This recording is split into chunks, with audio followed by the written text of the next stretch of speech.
Good morning, welcome to Gupta commerce classes. आज 1 day 1 chapter scheme का छठा दिन, 6th डे। आज हम करेंगे डिसोल्यूशन ऑफ पार्टनरशिप फर्म, साझेदारी फर्म का विघटन या समापन। ठीक है,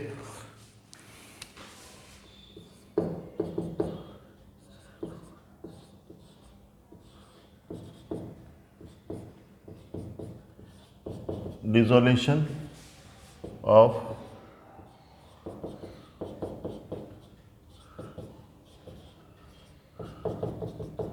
पार्टनरशिप फर्म, साझेदारी फर्म का समापन। डिसोल्यूशन ऑफ पार्टनरशिप फर्म, साझेदारी फर्म का समापन। देखिए, ये चैप्टर जो है दो शब्दों से मिलकर बना है। अभी इस पर बात करते हैं। आपने देखा होगा लगभग आज तक छठा ही दिन है, 5 दिन में लगभग आधे कोर्स के आसपास आ गए। आज आपका 50% कोर्स हो जाएगा अकाउंट्स का। जो अपन पूरे साल भर पढ़ते हैं वो 12 दिन में पूरा निपटा देंगे। बहुत फ़ायदा है बेटा, बस बशर्त कि आप डेली इन चैप्टर्स को रिवाइज करें, घर पे बार बार रिवीजन करें। जो जो क्वेश्चन मैंने लिखा रखे हैं इसके लिखा रहा हूँ, केवल उन्हीं को आप बार बार रिपीट करें घर पे। ठीक, तो डिसोल्यूशन ऑफ पार्टनरशिप फर्म, साझेदारी फर्म का समापन। एक होता है पार्टनरशिप और एक होता है firm. What do you mean bye partnership? साझेदारी किसे कहते हैं? When 2 or more than 2 persons started a legal business and shared profit and loss in a certain ratio is called partnership. जब 2 या 2 से अधिक व्यक्ति मिलकर किसी वैधानिक व्यवसाय का संचालन करते हैं और उससे होने वाले लाभ हानि को आपस में बांटते हैं तो उसे साझेदारी कहते हैं। साझेदारी का समापन कभी आता है डिसोल्यूशन ऑफ पार्टनरशिप, खाली डिसोल्यूशन ऑफ पार्टनरशिप, साझेदारी का समापन। किसको बोलेंगे बेटा साझेदारी का समापन? When a partner admitted or retired from the firm or leave from the firm। जब फर्म में कोई साझेदार आता है या कोई छोड़कर चला जाता है, that is called dissolution of partnership. उसे साझेदारी का समापन कहते हैं। When a new partner is admitted और old partner leave from the firm, जब कोई साझेदारी फर्म में नया साझेदार आता है या पुराना छोड़कर चला जाता है तो उसे क्या कहते हैं? साझेदारी का समापन। ABC 3 पार्टनर है। सी रिटायर्स फ्रॉम द फर्म। सी ने बोला नहीं जम रहा है अपने को। ए बी ने बोला ठीक है तेरा हिसाब कर देते हैं। ए बी ने उसका हिसाब कर दिया। क्या बिजनेस बंद होगा? क्या फर्म बंद होगी? नहीं। Eight the time of dissolution of partnership firm में नॉट बी डिसॉल्व। साझेदारी के समापन पे फर्म समाप्त नहीं होती, फर्म में भी कंटिन्यू, फर्म निरंतर जारी रहती है। फर्क क्या पड़ेगा? कल तक 3 कुर्सियाँ लगती थी अंदर बॉस के चैम्बर में, अब 2 लगेगी, 1 कम हो जाएगी। ठीक है ना? ये था साझेदारी का समापन। साझेदारी के समापन के समय फर्म समाप्त नहीं होती, फर्म लगातार चलती रहती है ना। अब इसके अलावा एक है फर्म का समापन, dissolution of firm. What do you mean by firm? Firm किसको बोलते मालूम है? दुकान, शॉप। दुकान का समापन, दुकान ही बंद कर देना। When all the partners, अब मैं बता रहा हूँ डिसोल्यूशन ऑफ पार्टनरशिप फर्म, साझेदारी फर्म का समापन, फर्म का समापन। When all the partners are decided to wind up their shop forever, जब सभी साझेदार हमेशा के लिए दुकान बंद करने का निर्णय ले लेते हैं तो उसे फर्म का समापन कहते हैं। When all the partners are decided to wind up their shop forever, that is called dissolution of firm। जब सभी साझेदार हमेशा के लिए दुकान बंद करने का निर्णय ले लेते हैं तो उसे फर्म का समापन कहते हैं। At the time of dissolution of firm, partnership में भी ऑटोमेटिकली डिसॉल्व। फर्म के समापन पर साझेदारी तो स्वतः ही समाप्त हो जाएगी, अपने आप ही समाप्त हो जाएगी। ठीक है, समझ में आया क्या कहते हैं भाई? डिसॉल्यूशन ऑफ पार्टनरशिप फर्म, साझेदारी फर्म का समापन। जब सभी साझेदारों के द्वारा मिलकर यह निर्णय ले लिया जाता है या अनुमोदन कर लिया जाता है कि फर्म हमेशा के लिए बंद कर दी जाए, तो उसे साझेदारी फर्म का समापन कहते हैं। When all the partners are decided or agreed to wind up their shop forever, that is called dissolution of firm, उसे फर्म का समापन कहते हैं। At the time of dissolution of firm, partnership may be automatically dissolved। Firm के समापन पर साझेदारी तो स्वतः ही समाप्त हो जाएगी, अपने आप ही समाप्त हो जाएगी। ठीक है ना? अब जब आपने सोच लिया कि हमेशा के लिए फर्म बंद करना है, तो क्या करना पड़ेगा? सारी एसेट्स को बेच के पैसा वसूल करना पड़ेगा और लायबिलिटीज़ का पेमेंट करना पड़ेगा। यहाँ से शुरुआत होती है। एक क्वेश्चन आता है, what do you mean by realisation account, how it is prepared? वसूली खाता किसे कहते हैं? लिख लो, what do you mean by realisation account, वसूली खाता किसे कहते हैं? हाउ इट इज प्रिपेयर्ड, यह कैसे बनाया जाता है, यह कैसे तैयार किया जाता है? What do you mean by realisation account, how it is prepared, वसूली खाता किसे कहते हैं, यह कैसे तैयार किया जाता है?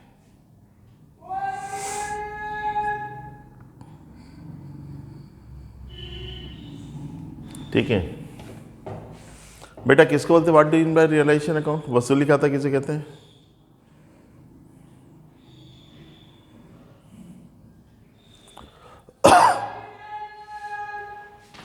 Eight the time of dissolution of firm, साझेदारी फर्म के समापन पर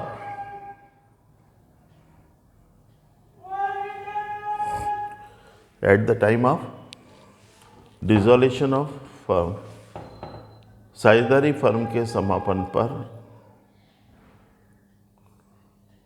a separate account is prepared, संपत्तियों एवं संपत्तियों से पैसा वसूल करने,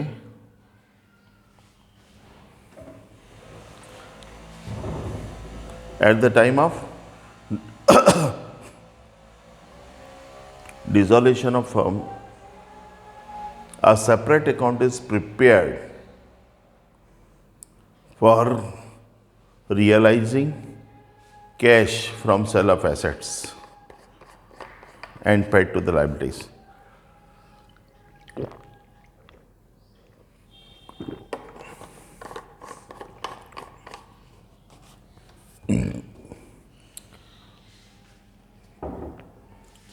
साझेदारी फर्म के समापन पर संपत्तियों से पैसा वसूल करने तथा दायित्वों का भुगतान करने के लिए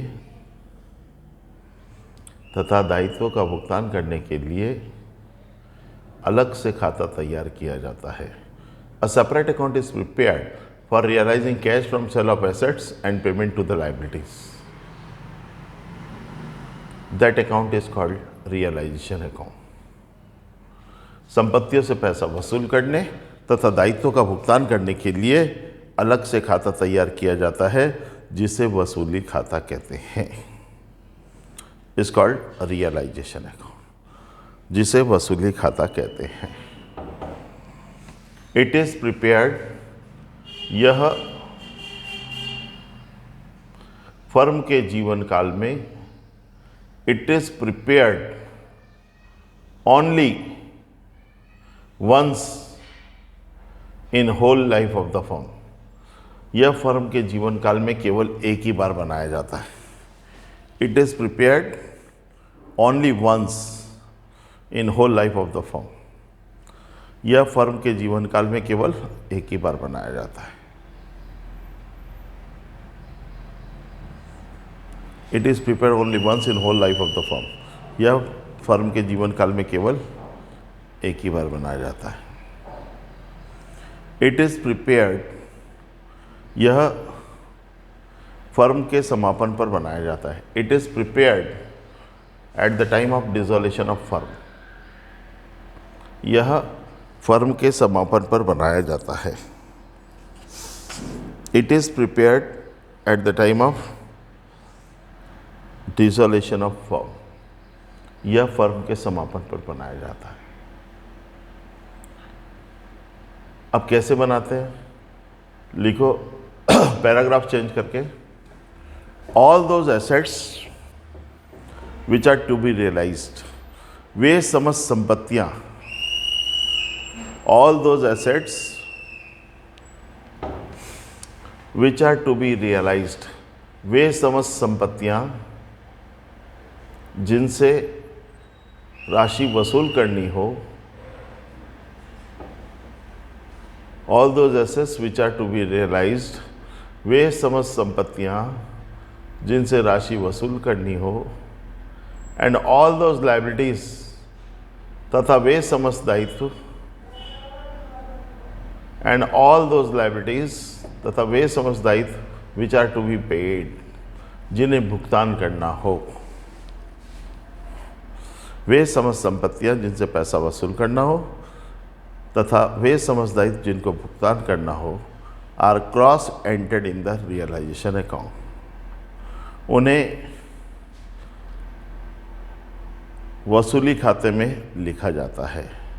are entered in the realisation account. ठीक है, लिखा। फिर लिखो, when cash realise from sale of asset, जब संपत्तियों की बिक्री से राशि वसूल होती है, when cash realised from sale of assets, जब संपत्तियों की बिक्री से राशि वसूल होती है, it is shown in the credit side of this account, it is shown, SHOWN, shown in credit side of this account, तो उसे इस खाते के जमा पक्ष में दर्शाया जाता है। It is shown in credit side of this account, उसे इस खाते के जमा पक्ष में दर्शाया जाता है। ठीक, and those liabilities, and eight the time of payment of liabilities, दायित्व के भुगतान के समय, eight the time of payment of liabilities, it is shown in debit side of this account, दायित्व के भुगतान के समय इसे नाम पक्ष में दर्शाया जाता है। Payment of liabilities are shown in debit side of this account, दायित्व के भुगतान को इस खाते के नाम पक्ष में दर्शाया जाता है। लिख लिया। Expenses is also shown in debit side of this account, व्ययों को भी इस खाते के नाम पक्ष में दर्शाया जाता है। Expenses are also shown in the debit side of this account, व्ययों को भी इस खाते के नाम पक्ष में दर्शाया जाता है।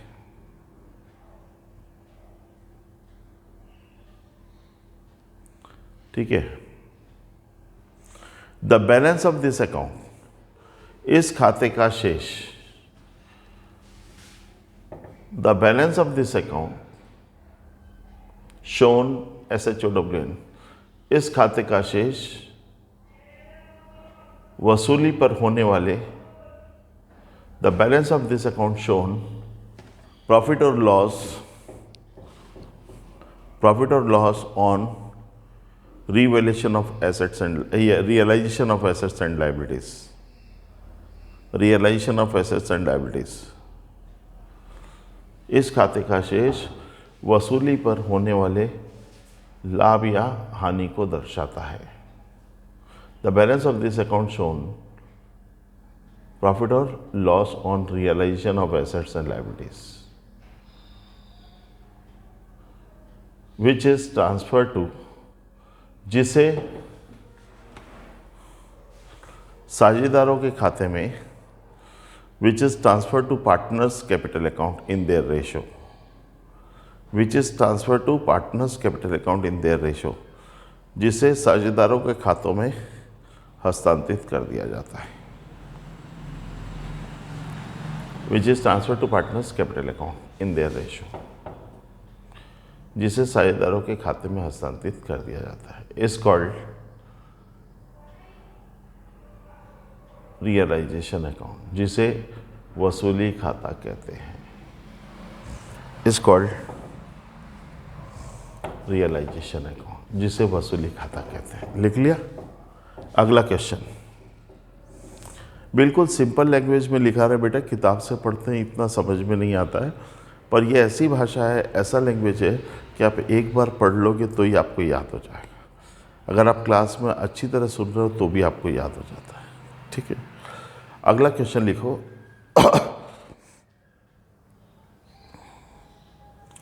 Differentiate between dissolution of firm and dissolution of partnership. Firm के समापन,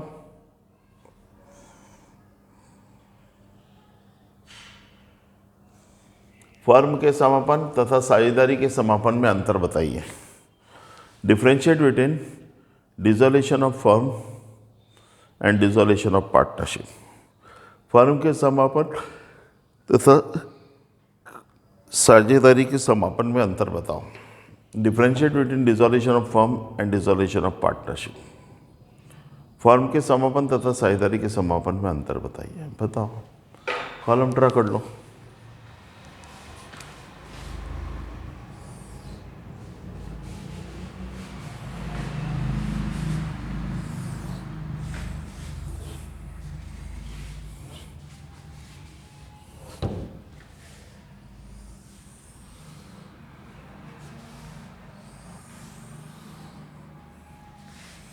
सीरियल नंबर, जिसको हम हिंदी में क्रमांक बोलते हैं। Base, Aadhaar. Dissolution of firm,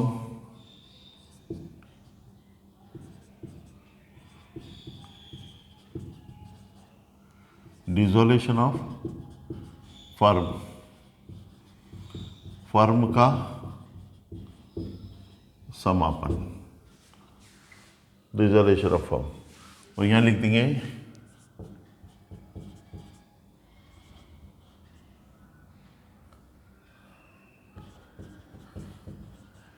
dissolution of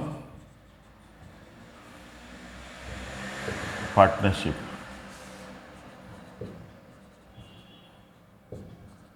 साझेदारी का समापन, dissolution of partnership. Okay sir,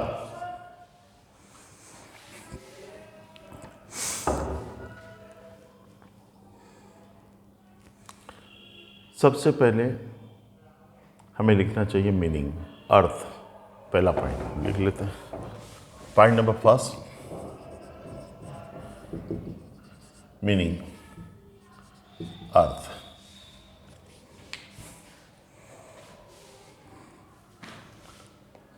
firm का समापन किसे कहते हैं? लिखो, जब सभी साझेदार, when all the partners decided, जब सभी साझेदार हमेशा के लिए दुकान बंद करने का निर्णय ले लेते हैं। When all the partners are decided to wind up their shop for ever,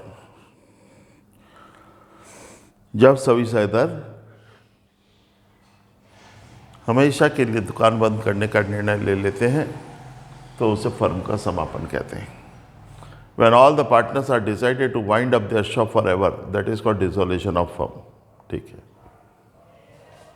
जब सभी साझेदार हमेशा के लिए दुकान बंद करने का निर्णय ले लेते हैं तो उसे फर्म का समापन कहते हैं। When all the partners are decided to wind up their shop forever, that is called dissolution of firm. ठीक, फिर बाद में आते हैं हम इसमें डिसॉल्यूशन ऑफ पार्टनरशिप, साझेदारी के समापन में लिखे, जब when new partner is admitted और old partner leave from the firm, जब फर्म में कोई नया साझेदार आता है, when new partner is admitted और old partner is leave from the firm, जब फर्म में कोई नया साझेदार आता है या पुराना साझेदार छोड़कर चला जाता है, तो उसे फर्म का समापन कहते हैं, इस डिसॉल्यूशन ऑफ फर्म, सॉरी, तो उसे साझेदारी का समापन कहते हैं, is called dissolution of partnership. जब फर्म में कोई नया साझेदार आता है या पुराना साझेदार छोड़कर चला जाता है, तो उसे साझेदारी का समापन कहते हैं, है ना। व्हेन न्यू पार्टनर एडमिटेड और old partner leave from the firm is called dissolution of partnership. ठीक, second point, end of business, व्यवसाय समाप्त होना।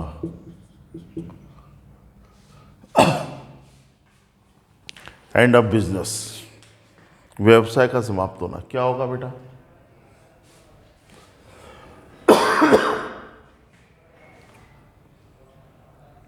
डिसॉल्यूशन में क्या होगा? बिजनेस विल बी एंड, इसमें व्यवसाय समाप्त हो जाता है। Business will be and in dissolution of firm, firm के समापन पर व्यवसाय हमेशा के लिए समाप्त कर दिया जाता है। और यहाँ क्या होगा? Not and, business will not and, व्यवसाय समाप्त नहीं होता।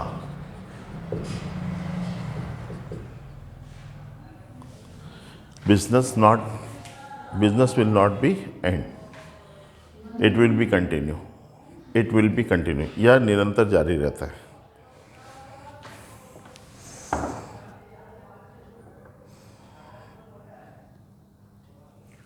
कंपल्सरी, अनिवार्यता,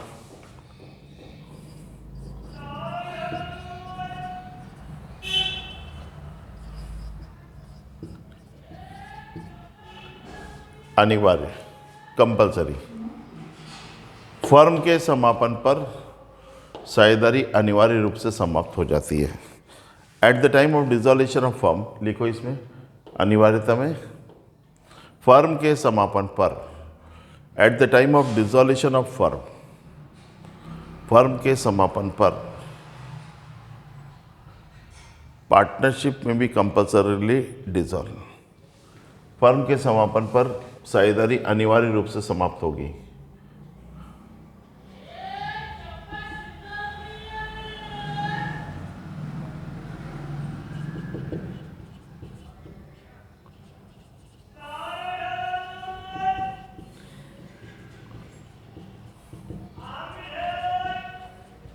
अनिवार्य रूप से समाप्त होगी, अनिवार्यता समाप्त होगी, है ना।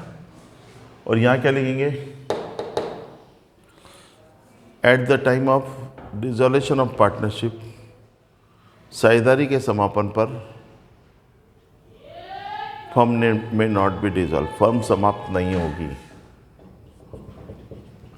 फर्म में नॉट बी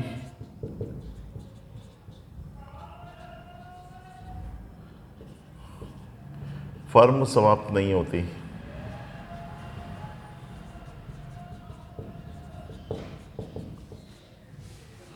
फर्म में नॉट बी डिसॉल्व, ठीक है, फर्म समाप्त नहीं होती, ठीक।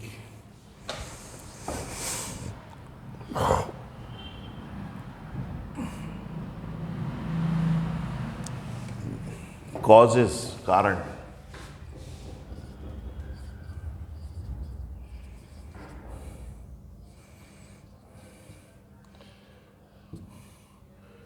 फर्म क्यों बंद होती है बेटा? Causes,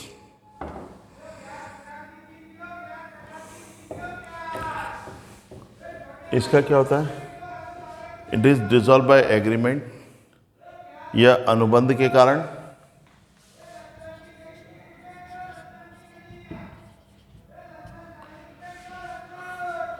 it is dissolve by agreement, ये एक तो अनुबंध के कारण।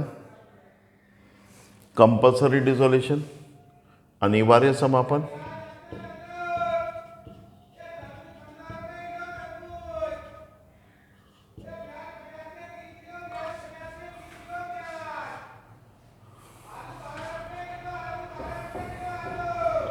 कंपल्सरी डिसोल्यूशन या डिसोल्यूशन बाय कोर्ट या न्यायालय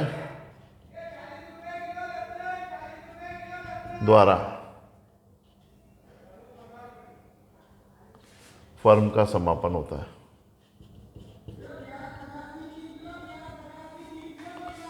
डिसोल्यूशन बाय कोर्ट। और इसका कारण क्या होता है? डिसोल्यूशन ऑफ पार्टनरशिप, साझेदारी का समापन क्या होता है? ओल्डन एज,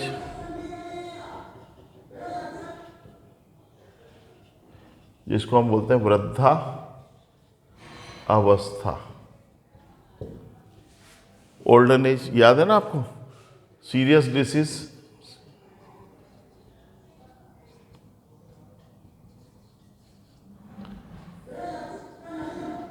गंभीर बीमारी,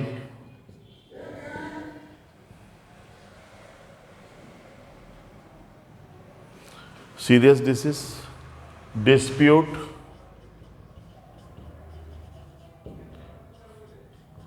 मतभेद, पहले आपको लिखवा रखा सब वही,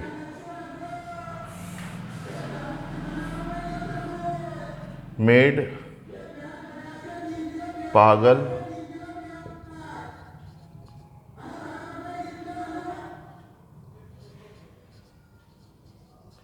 इंसॉल्वेंट,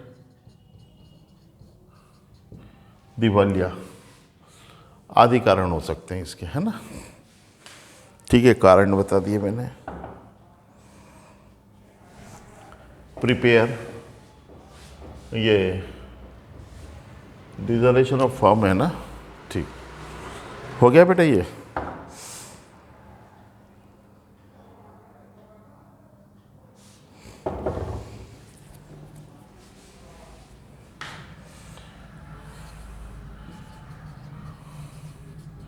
एसेट्स एंड लायबिलिटीज, संपत्ति व दायित्व। एसेट्स एंड लायबिलिटीज, इसमें क्या किया जाता है? फर्म का समापन, डिसोल्यूशन फर्म बंद हो गई तो एसेट्स, राशि वसूल की जाती है।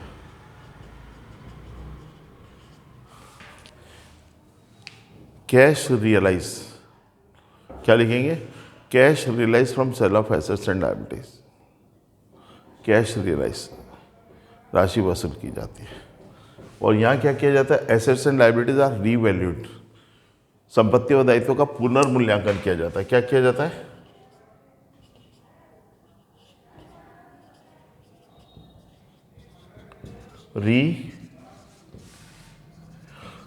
Revaluation, revaluation of assets and liabilities, संपत्ति और दायित्व का पुनर्मूल्यांकन किया जाता है। ठीक। अकाउंटिंग प्रोसेस, छठा लास्ट लिख ले।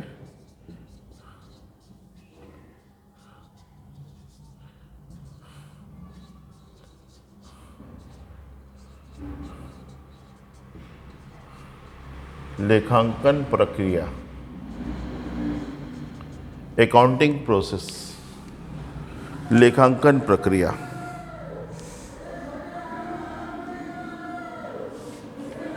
इसमें क्या बनाया जाता है?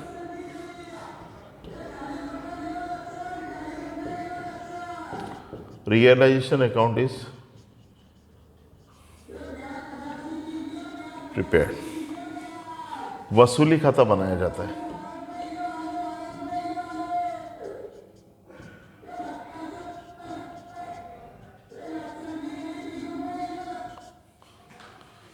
रियलाइजेशन अकाउंट इज प्रिपेयर्ड, वसूली खाता बनाया जाता है। और यहां क्या बनता है?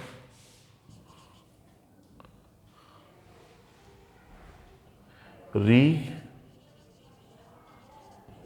Valuation account is prepared.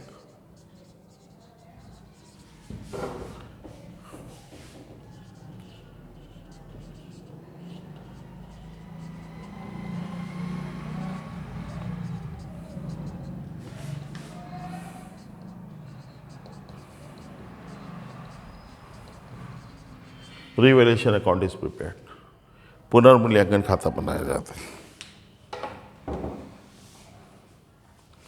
ठीक है ना, बहुत है पॉइंट, क्या करोगे। साथ में क्लोजिंग ऑफ बुक्स, इसमें बुक्स क्लोज हो जाती है, इसमें बुक्स क्लोज नहीं होती है। पुस्तकें बंद करना, पुस्तकें बंद करना, closing of books, books are closed, इसमें पुस्तकें बंद कर दी जाती है, इसमें पुस्तकें बंद नहीं होती। ठीक है,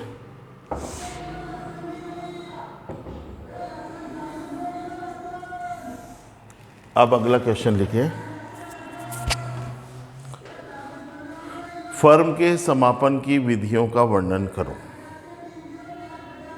फर्म के समापन की विधियों का वर्णन करो। Explain the methods of dissolution of firms. Explain the methods of dissolution of firm. Firm के समापन की विधियों का वर्णन करो। Explain the methods of dissolution of firm. Explain the methods of dissolution of firm. Firm के समापन की विधियों का वर्णन करो।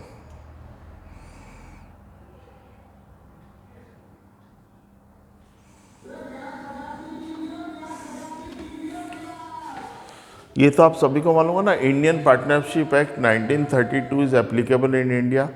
बेटा, भारत में भारतीय साझेदारी अधिनियम 1932 लागू होता है। Indian partnership act 1932 is applicable in India. Bharat में भारतीय साझेदारी अधिनियम 1932 लागू होता है ना। अब उसके तहत डिसोल्यूशन की कौन कौन सी मेथड्स है वो मैं बता रहा हूँ आपको। Methods of dissolution of firm, firm के समापन की विधियाँ।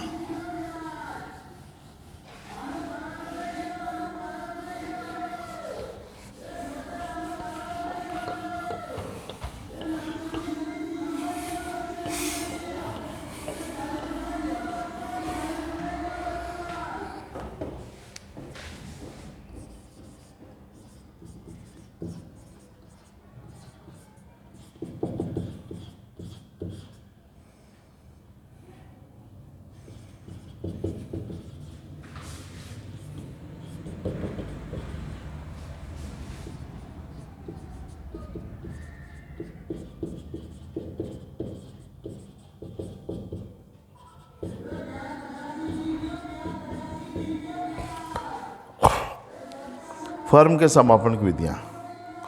पहला,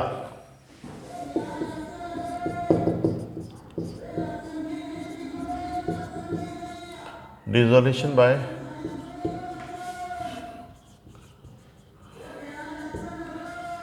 एग्रीमेंट, ठहराव द्वारा समापन।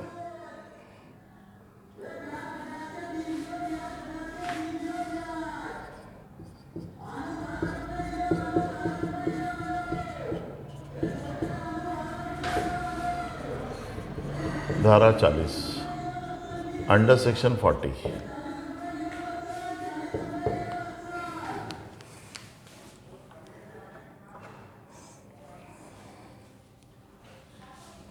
अंडर सेक्शन 40 धारा 40, डिसोल्यूशन बाय एग्रीमेंट, ठहराव द्वारा समापन।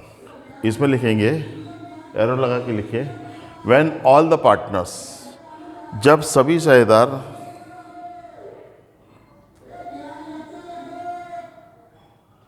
Make an agreement for dissolution of firm, जब सभी साझेदार फर्म को समाप्त करने का एक अनुबंध कर लेते हैं।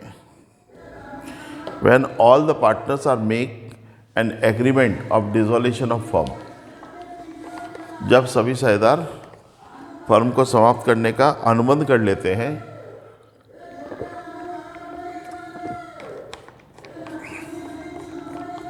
तो उसे ठहराव द्वारा समापन कहा जाता है। Is called dissolution by agreement, is called dissolution by agreement, उसे ठहराव द्वारा समापन कहा जाता है। ठीक है, अब सेकंड है, दूसरा,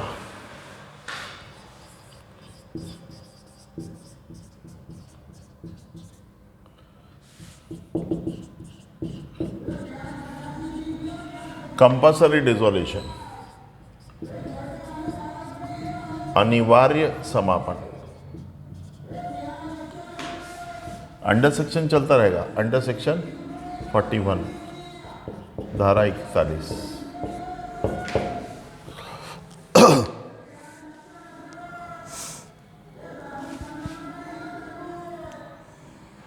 अनिवार्य समापन, कंपल्सरी डिसोल्यूशन। लिखो, इन फॉलोइंग कंडीशन, निम्नलिखित दशाओं में, इन फॉलोइंग कंडीशन, निम्नलिखित दशाओं में अ firm is compulsorily dissolve by the court. ये कंपल्सरीली डिसॉल्व, निम्न दशाओं में फर्म का अनिवार्य समापन हो जाता है। नंबर ए,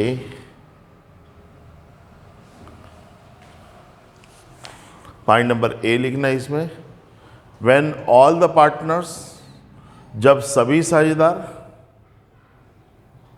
जब सभी साझेदार, व्हेन ऑल द पार्टनर्स और एक्सेप्ट वन, या एक को छोड़कर सभी साझेदार, जब सभी साझेदार या एक को छोड़कर सभी साझेदार दिवालिया घोषित हो गए हों। व्हेन ऑल द पार्टनर्स और except one became insolvent, became insolvent, जब एक साझेदार या एक को छोड़कर सभी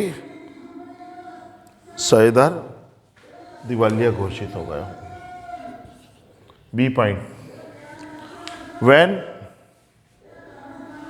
पॉइंट नंबर बी, जब फर्म के व्यवसाय को अवैध घोषित कर दिया गया हो। When firm's business is declared invalid, जब फर्म के व्यवसाय को अवैध घोषित कर दिया गया हो। When firm's business is declared invalid, जब फर्म के व्यवसाय को अवैध घोषित कर दिया गया हो। When firm's business is declared invalid. C point. Point number C. When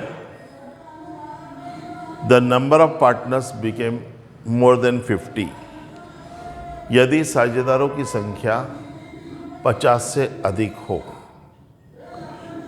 When the number of partners becomes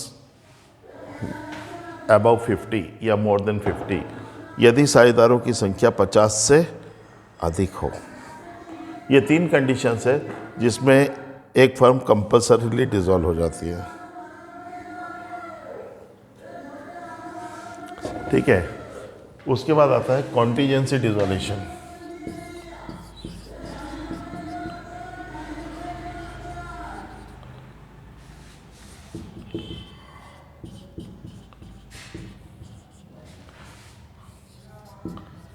आकस्मिक समापन, अंडर सेक्शन 42।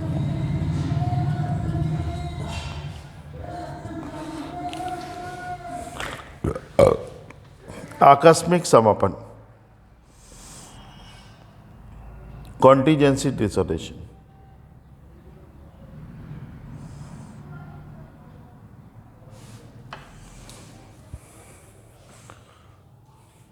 आकस्मिक समापन, लिखो, इन फॉलोइंग कंडीशंस, निम्न दशाओं में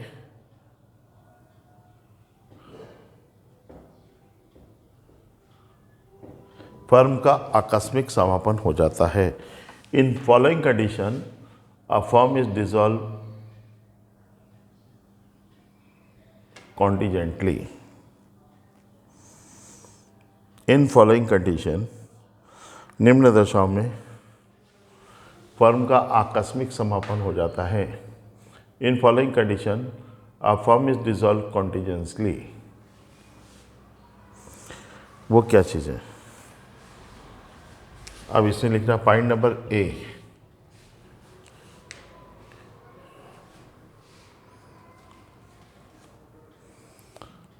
if the firm is create for particular time period, यदि फर्म एक निश्चित समय के लिए बनाई गई हो। If firm is create for particular time period,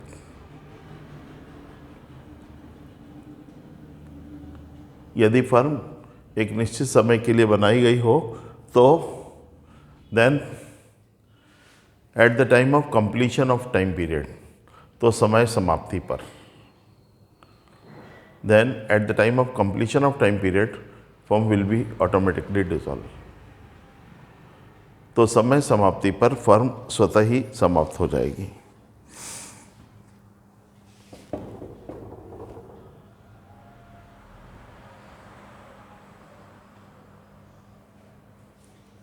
second point, B point, particular objective, विशेष उद्देश्य। विशेष उद्देश्य, पर्टिकुलर ऑब्जेक्ट, ये क्या है? If firm is establish for particular objective, यदि फर्म किसी विशेष उद्देश्य के लिए स्थापित की गई हो। If firm is establish for particular objective, यदि फर्म किसी विशेष उद्देश्य के लिए स्थापित की गई हो, then after fulfilment of objective, तो उद्देश्य प्राप्ति पर या उद्देश्य प्राप्ति के पश्चात, then firm will be automatically dissolve after achieving the objectives, then firm will be automatically dissolved after achieving the objective। तो समय समाप्त होने पर, यह मतलब उद्देश्य पूरा होने पर फर्म स्वतः ही समाप्त हो जाएगी। दो, तीसरा C point, at the time of death of a partner, साझेदार की मृत्यु पर। At the time of death of a partner, साझेदार की मृत्यु पर। चौथा point, at the time of insolvent of partner, साझेदार के दिवालिया होने पर। At the time of insolvent of partner, साझेदार के दिवालिया होने पर। ये 3 पॉइंट अभी बताए हैं मैंने। डिसॉल्यूशन बाय एग्रीमेंट, ठहराव द्वारा समापन। सेकेंड, कंपल्सरी डिसॉल्यूशन, अनिवार्य समापन। तीसरा, कॉन्टीजेंसी डिसॉल्यूशन, आकस्मिक समापन। 3। चौथा पॉइंट लिखिए,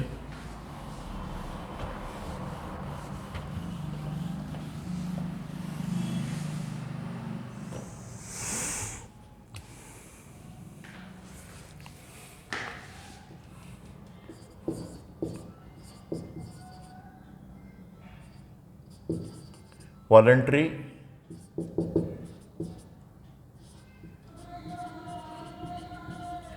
डिसॉल्यूशन,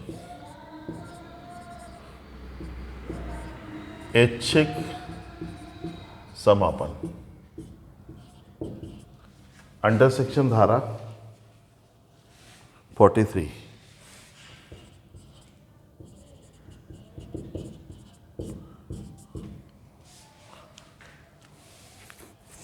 इसको हम डिसॉल्यूशन बाय नोटिस भी बोलते हैं। इसमें लिखना शुरू करो, ऐच्छिक समापन में। In case of voluntary partnership, ऐच्छिक साझेदारी की दशा में,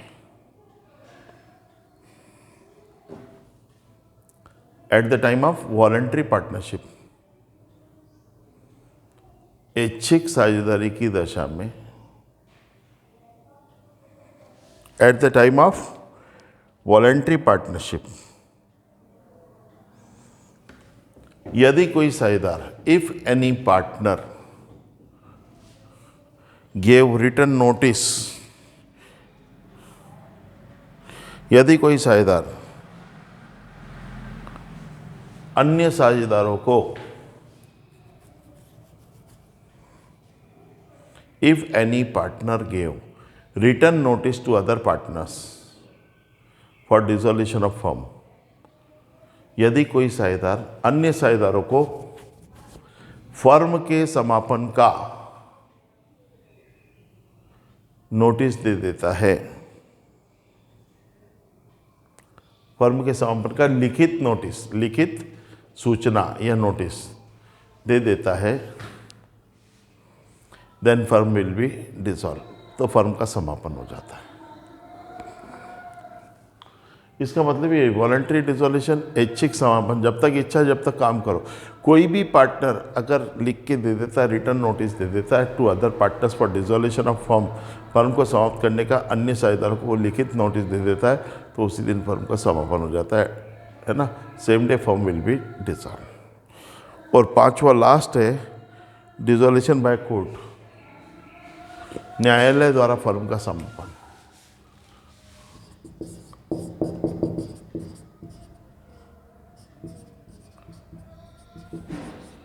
dissolution by court,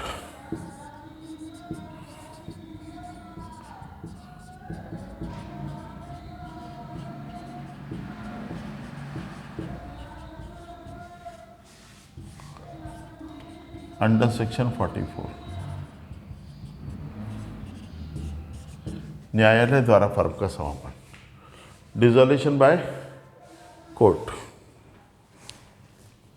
dissolution of firm by court, न्यायालय द्वारा फर्म का अनिवार्य समापन है।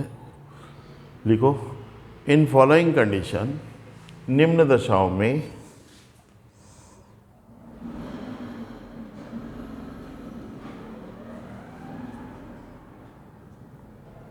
सॉरी इसको काट दो, आप ऐसे लिखो,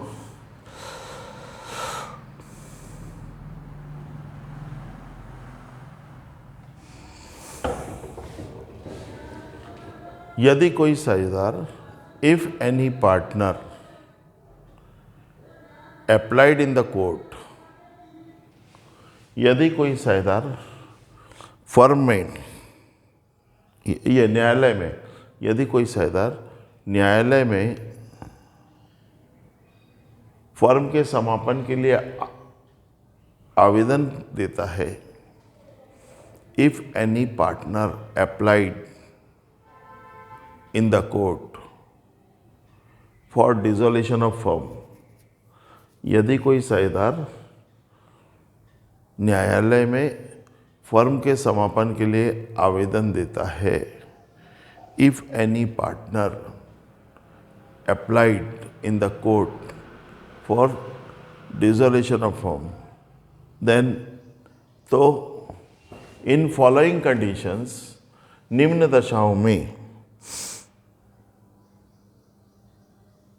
इन फॉलोइंग कंडीशंस, निम्न दशाओं में कोर्ट, निम्न दशाओं में न्यायालय द्वारा फर्म का अनिवार्य समापन कर दिया जाता है। In following condition, firm will be dissolve by the court, firm will B compulsorily dissolved by the court, firm will be compulsorily dissolved by the court in following condition। तो निम्न दशा में न्यायालय द्वारा फर्म का अनिवार्य समापन कर दिया जाता है। इसमें point number A,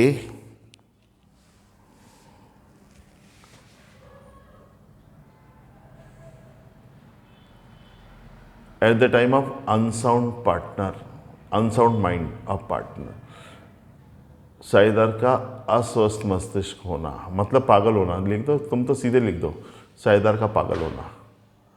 eight the time of made of partner, MAD, साझेदार का पागल होना। सेकेंड, बी पॉइंट, साझेदार का स्थायी रूप से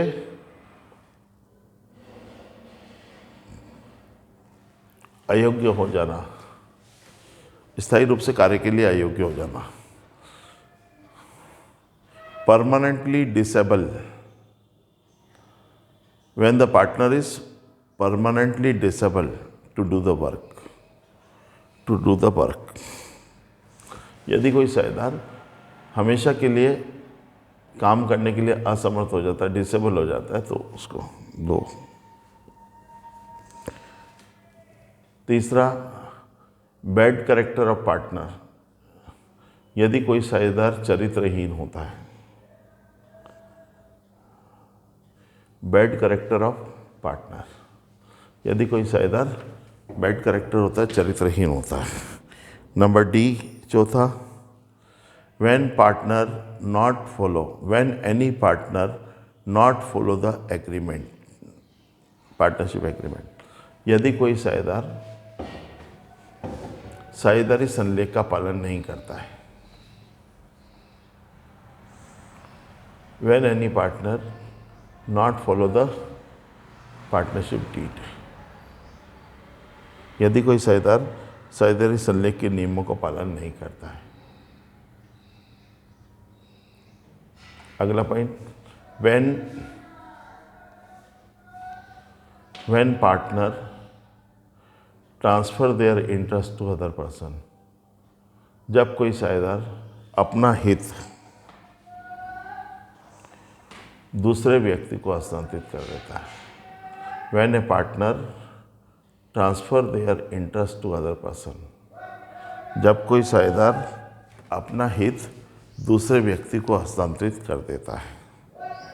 when a person transfer their interest to other person, जब कोई साझेदार अपना हित किसी दूसरे व्यक्ति को हस्तांतरित कर देता है। अगला point, when business runs continuously in losses, जब व्यवसाय निरंतर हानि में चल रहा हो।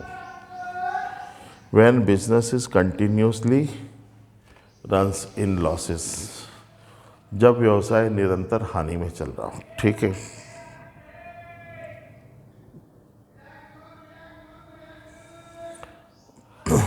एक कभी प्रश्न पूछ ले छोटा सा कोविड के कारण, लिख लो क्वेश्चन। साझेदारी, ये फर्म के समापन के समय कौन कौन से खाते बनाए जाते हैं? What accounts are prepared? What accounts are prepared at the time of dissolution of firm? Firm के समापन के समय कौन कौन से खाते बनाए जाते हैं? What accounts are prepared at the time of dissolution of firm? Firm के समापन के समय कौन कौन से खाते बनाए जाते हैं? कौन से बनाए जाते हैं मालूम है ना? लिख लो। पॉइंट नंबर फर्स्ट, पार्टनर, ये रियलाइजेशन अकाउंट, वसूली खाता। पहला लिखिए वसूली खाता, point number first, realisation account, वसूली खाता। सेकंड लिखिए पार्टनर लोन अकाउंट, साझेदार का ऋण खाता। सेकंड पॉइंट लिखिए पार्टनर्स लोन अकाउंट, साझेदार का ऋण खाता।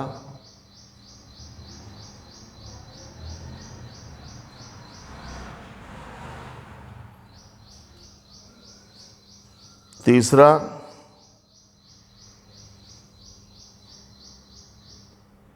ये हो गया रियलाइजेशन लोन। तीसरा, पार्टनर्स कैपिटल अकाउंट, साझेदारों का पूंजी खाता। या ऐसा कीजिए, तीसरे में लिख लो पार्टनर्स करंट अकाउंट, साझेदारों का चालू खाता। पहले पार्टनर्स करंट अकाउंट, साझेदारों का चालू खाता। चौथा, पार्टनर्स कैपिटल अकाउंट, साझेदारों का पूंजी खाता।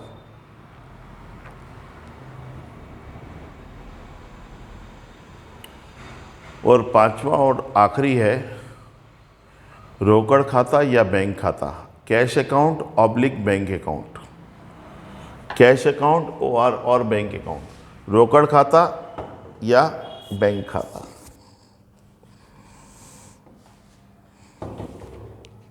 Cash account oblique bank account. ठीक है, अगला एक प्रश्न लिखिए। हाँ, आप लोग ही कर लेना, पर लिख तो लो। Differentiate between revaluation account and realisation account. पुनर्मूल्यांकन खाते, differentiate between revaluation account and realisation account. पुनर्मूल्यांकन खाते तथा वसूली खाते में अंतर बताइए। Differentiate between revaluation account and realisation account. पुनर्मूल्यांकन खाते और वसूली खाते में अंतर बताइए। बता दें जल्दी जल्दी से, 2 मिनट लगेंगे। कॉलम ड्रॉ कर लो।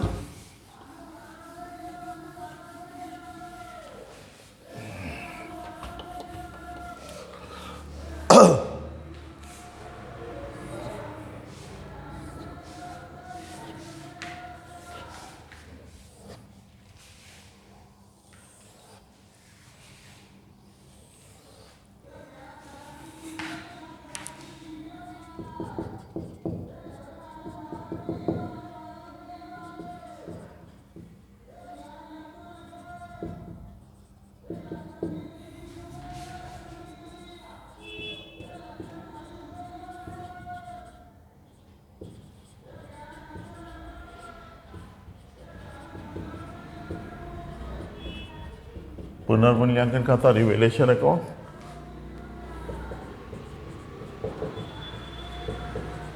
रियलाइजेशन अकाउंट, वसूली खाता। ठीक है। पहला प्रिपेयर,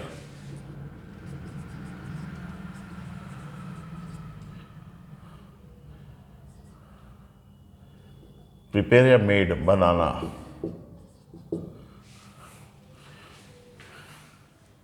ये कब बनाया जाता है?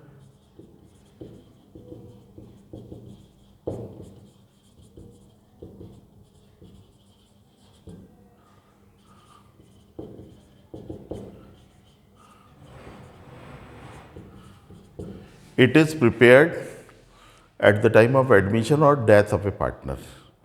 यह साझेदारी के प्रवेश या मृत्यु पर बनाया जाता है, निवृत्ति पर।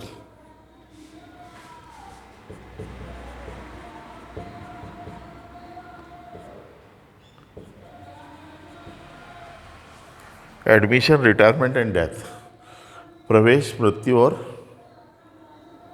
निवृत्ति। और ये कब बनाया जाता है?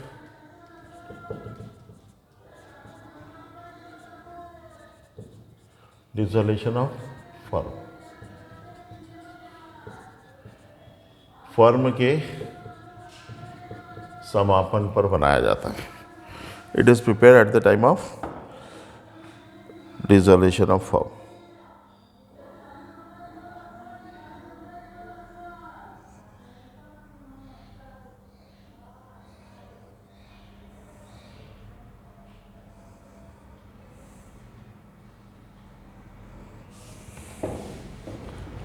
दूसरा, एक्सपेंसेस, व्यय। इसमें कोई व्यय नहीं होता। There are no expenses for revaluation. पुनर्मूल्यांकन के लिए कोई व्यय नहीं होता। Expenses is done at the time of realisation. वसूली के समय व्यय होते हैं, है ना? वसूली के समय व्यय होते हैं।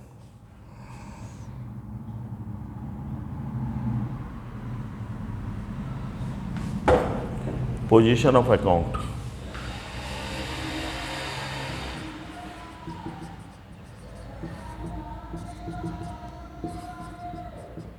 खातों की स्थिति। या ऐसा करो, ये मत लिखो आप, इसकी जगह लो closing of account. Closing of account,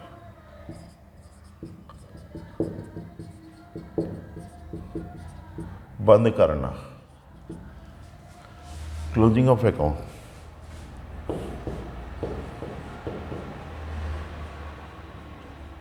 इसमें खाते बंद नहीं किए जाते, नॉट क्लोज्ड। इसमें अकाउंट्स आर खाते बंद कर दिए जाते हैं। शॉर्टकट बता रहा हूँ मैं जल्दी से, ठीक है। रिपीटेशन ऑफ अकाउंट, खाते के बारंबारता।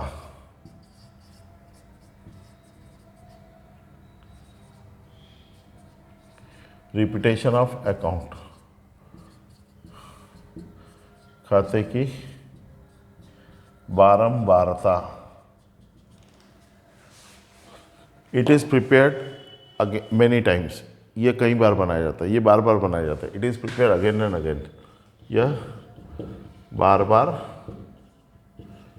बनाया जाता है। It is prepared again and again और ओनली, यह केवल एक ही बार बनाया जाता है। It is prepared only once. Profit and loss या बैलेंस, बैलेंस ऑफ अकाउंट, खाते का शेष।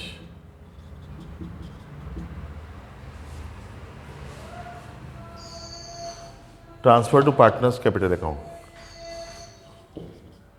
साझेदारों के पूंजी खाते में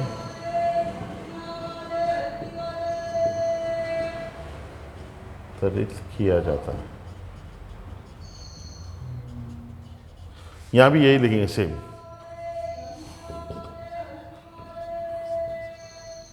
transfer to partners capital account, साझेदारों के पूंजी खाते में हस्तांतरित किया जाता है, इधर भी और उधर भी, दोनों पे। Transfer to partners capital account, transfer to partners capital account, साझेदारों के पूंजी खाते में हस्तांतरित किया जाता है, ठीक है। तो आज हमने बेटा डिसोल्यूशन ऑफ पार्टनरशिप फर्म, साझेदारी फर्म का समापन, इस चैप्टर की भी पूरी थ्योरी बेहतरीन तरीके से आपको करा दी है। अब देखना है कि आप इसमें कितनी मेहनत कर पाएंगे। आज आपको भिड़ जाना है इसमें, जितनी थ्योरी लिखाई है वो पूरी आज के दिन याद हो जानी चाहिए, सुबह से शाम तक, रात तक, सुबह तक। और कल फिर हम एक नए चैप्टर के साथ शुरुआत करेंगे। पुनः एक बार बता दें, कभी गलती से आपको कोई प्रॉब्लम आ रही हो, आपको वीडियो नहीं चल रहा हो, आपका लाइव क्लास नहीं चल रहा हो, तो आप मैसेज करते हैं, मैसेज में देखा नहीं करता हूँ।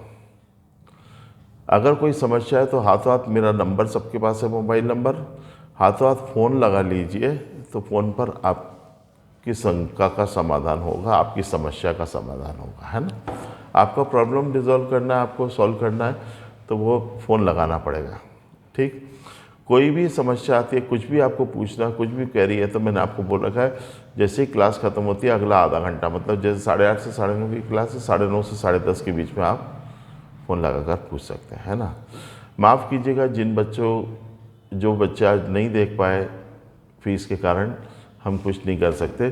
जैसे ही आप अगर फ़ीस जमा करेंगे, फ़ीस आप घर पर आकर भी जमा कर सकते हैं, आप चाहे तो ऑनलाइन जमा कर सकते हैं। ऑनलाइन जमा करने के लिए आप कॉल कर लेना, आपको बता दिया जाएगा मेथड फ़ीस जमा करने का, है ना। तो आपको तुरंत जोड़ दिया जाएगा। एक एक दिन का नुकसान भी आपके लिए तकलीफ दे है ना। और असुविधा से बचने के लिए आप फीस अपनी निर्धारित तारीख से, डेट से 1-2 दिन पहले भी जमा करा दोगे तो कोई दिक्कत नहीं, ठीक। आज की क्लास यहीं समाप्त करते हैं। गुड बाय, शुभ रात्रि, शब्बा खैर।